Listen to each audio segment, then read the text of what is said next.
Hello students, आज बतलाएंगे board में कम से कम 6 अंक आएगा, 6 से ज़्यादा भी हो जाएगा, एकदम 100%। खाली इसको शुरू से लास्ट तक देखना है। इसके पहले भी बतलाए हैं ऑब्जेक्टिव क्वेश्चन अगला वाला क्लास में, तो उसमें बतलाए थे, कोऑर्डिनेट के भी बतलाए थे, तो 100% वो सब आने वाला है क्वेश्चन। अब यहाँ पर बतलाएंगे 2 चर वाले रैखिक समीकरण। इतना ही टॉपिक में जितना ऑब्जेक्टिव क्वेश्चन पूछा जाता है वो सब इसमें है। ऑब्जेक्टिव क्वेश्चन जैसे बतलाएंगे उसको सिर्फ ध्यान से सुनना है। अगर इससे क्वेश्चन हम लिखें तो 50 से ज़्यादा भी क्वेश्चन हो सकता है, लेकिन हम उसको इतना शॉर्ट फॉर्म में कर दिए हैं कि ये स्टूडेंट्स 5 मिनट केवल मेहनत कर ले तो उसका 6 नंबर से भी ज़्यादा आ सकता है, मिनिमम 6 मार्क्स। तब स्टार्ट करते हैं 2 चर वाले रैखिक समीकरण का ऑब्जेक्टिव क्वेश्चन। अब इसमें खाली यहाँ पर बहुत शॉर्ट फॉर्म बतलाए हैं।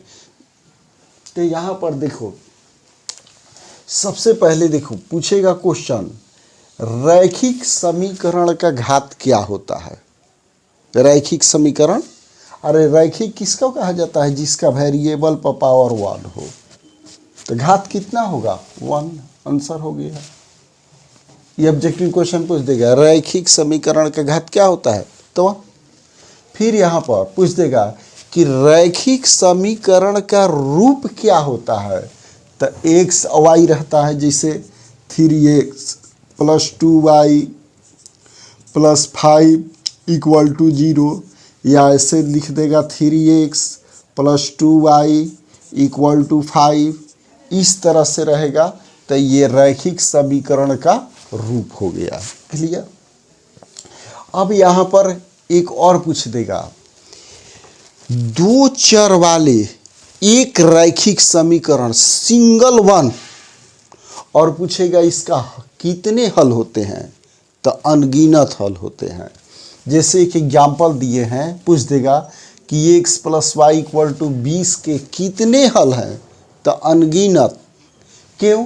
कि अगर 2 में 18 जोड़ेंगे तो 20 हो जाएगा, 3 में 17 जोड़ेंगे तो 20 हो जाएगा। तो बहुत याद करना, यही करना है कि अगर एक रैखिक समीकरण दिया हुआ है तो उसका अनगिनत हल होगा। एकदम ये सब, यही सब ऑब्जेक्टिव में पूछेगा। अब यहाँ पर इम्पोर्टेंट क्वेश्चन, टोटल रैखिक समीकरण में ये 3 चीज केवल समझना है और इसी पर ही क्वेश्चन आएगा। तो सबसे पहले जानना है a1x + b1y + c1 = 0, a2x + b2y + c2 = 0, यानी 2 ये समीकरण है। a1 b1 c1 का मतलब संख्या। जैसे बतला देते हैं 3x + 2y + 5 = हो गया 0। तो a1 कितना हो गया? 3, b1 कितना हो गया? 2, c1 कितना हो गया? 5। आ गया समझ में?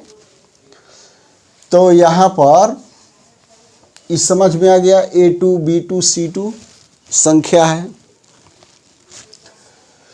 तब यहाँ पर ध्यान देना है ये कंडीशन, x के कोफिशिएंट पे x के कोफिशिएंट से डिवाइड करेंगे और y के कोफिशिएंट में y यानी गुणांक, माने x के साथ में जो रहेगा उसमें डिवाइड करेंगे, y के साथ जो रहेगा उसमें डिवाइड।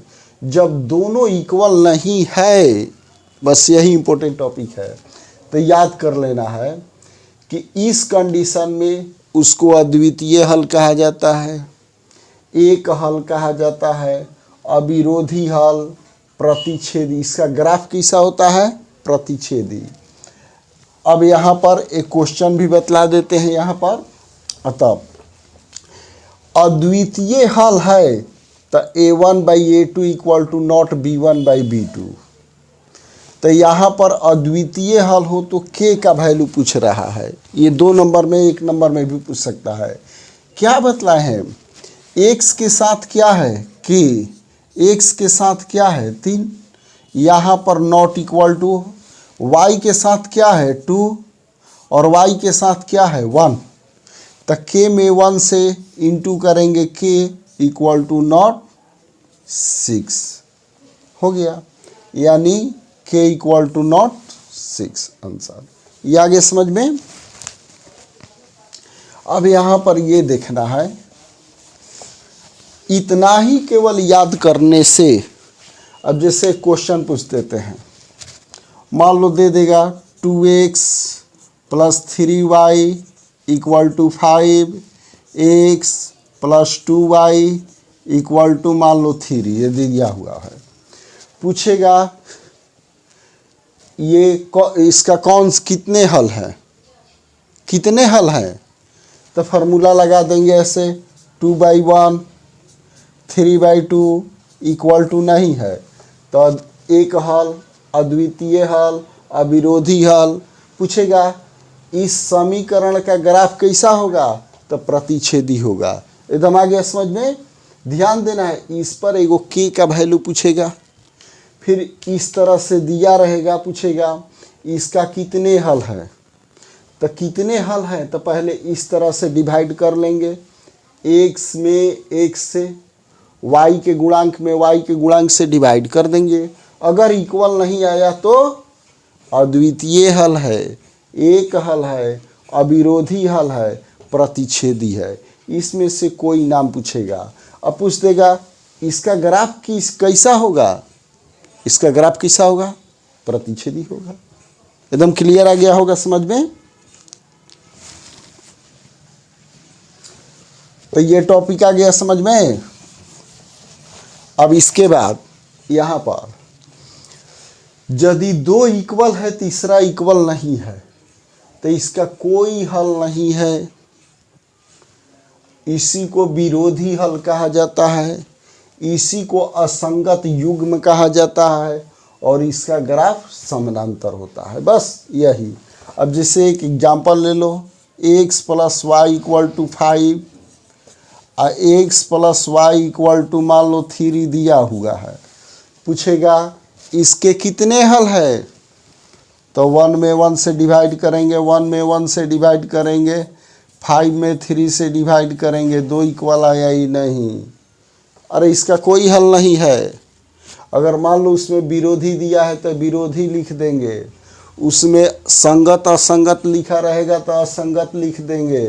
फिर इसी को पूछेगा कि x plus Y equal to 5 और x plus Y equal to 3 है, इसका ग्राफ जो होगा कैसा होगा, इसका आलेख कैसा होगा, तो समानांतर। जब देखेंगे कि 2 इक्वल आया और तीसरा इक्वल नहीं आया, यानी इसका ग्राफ जो होगा वो समानांतर होगा। एकदम क्लियर हो गया। इसी में से इसी तरह का बस क्वेश्चन पूछेगा। क्लियर। अब यहाँ पर देखो, अगर तीनों इक्वल आ गया, अनेक हल, संपाती, इसका ग्राफ संपाती का मतलब एक ही लाइन पर दोनों लाइन, जो दोनों समीकरण का ग्राफ होगा एक ही लाइन पर होगा, यही संपाती होता है। क्लियर। जब तीनों इक्वल है यानी अनेक हल है।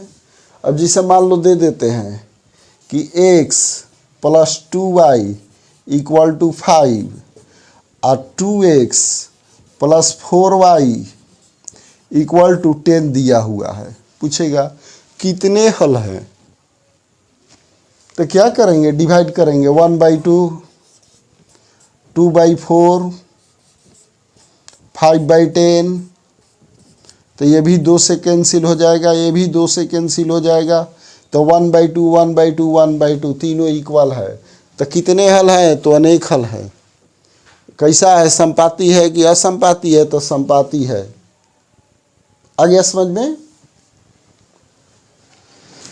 अब इस पर एक क्वेश्चन पूछता है, इस पर भी k का वैल्यू निकाले। k का वैल्यू 2 चीज़ में ज़्यादातर पूछता है, एक अद्वितीय हल पर और दूसरा अनेक हल पर। तो दूसरा अनेक हल पर, तो देखो इक्वेशन, 2 इक्वेशन दिया हुआ है। अब 2 इक्वेशन दिया हुआ है तो क्या करना है हमको, x के गुणांक में x के गुणांक से डिवाइड करेंगे, तो k/12 हो गया और 3/k हो गया, और इक्वल टू k-3 अब आई k हो गया, यानी अनेक हल है, ये तीनों इक्वल होगा। अब k का वैल्यू निकालना है तो किसी तरह से निकाल सकते हैं।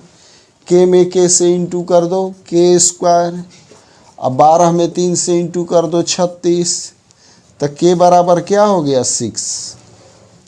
आ गया समझ में।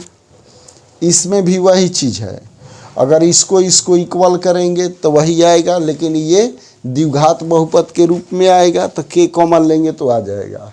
इसको भी अगर k में k से क्या होगा k² हो गया -3k इक्वल टू हो गया 3k, इसको इधर ला देते हैं तो k² - 6k इक्वल टू 0, तो k कॉमन ले लेंगे तो k - 6 इक्वल टू 0, तो k - 6 इक्वल टू क्या हो गया 0, तो k इक्वल टू 6। तो कोई ज़रूरत नहीं है, वो तो पूछेगा तो हम एक ही से किसी दो को इक्वल करके k का वैल्यू निकाल देंगे। आगे समझ में। तो आज के क्लास में ये दो चर वाले रैखिक समीकरण पर आज ऑब्जेक्टिव क्वेश्चन बतलाए हैं। इतना जानकारी रखने से एग्जाम में 6 नंबर से ज़्यादा आएगा, क्योंकि मान लो ये तो ऑब्जेक्टिव बतला, इस पर अगर 2 नंबर में पूछ दे अद्वितीय हल हो तो k का मान क्या होगा, अनगिनत हो तो k का मान निकाले तो और नंबर बढ़ जाएगा। ये फिक्स है। इतना जानकारी हो जाने के बाद एग्जाम में 6 मार्क्स लिखा जाएगा, आएगा। हाँ, कब, जब शुरू से लास्ट अच्छा से समझेंगे तब हमारा ये जितना समझाए समझ में आ गया है तो क्या करना है, लाइक और शेयर इतना करना है कि सारे स्टूडेंट्स को की जानकारी हो जाए।